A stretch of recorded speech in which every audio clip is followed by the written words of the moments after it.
मन नेहमीच घाबरत असते.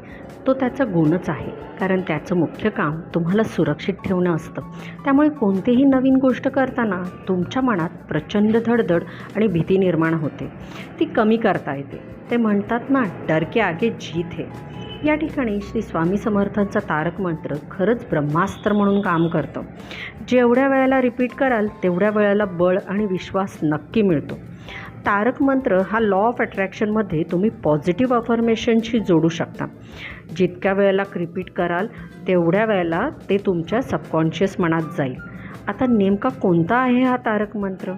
निशंक होई रे मना, निर्भय होई रे मना, प्रचंड स्वामी बळपाठीशी, नित्य आहे रे मना. तारक मंत्र आणि पॉझिटिव्ह अफर्मेशनचे रिझल्ट्स आम्ही बऱ्याच वेळेला अनुभवलेले आहेत.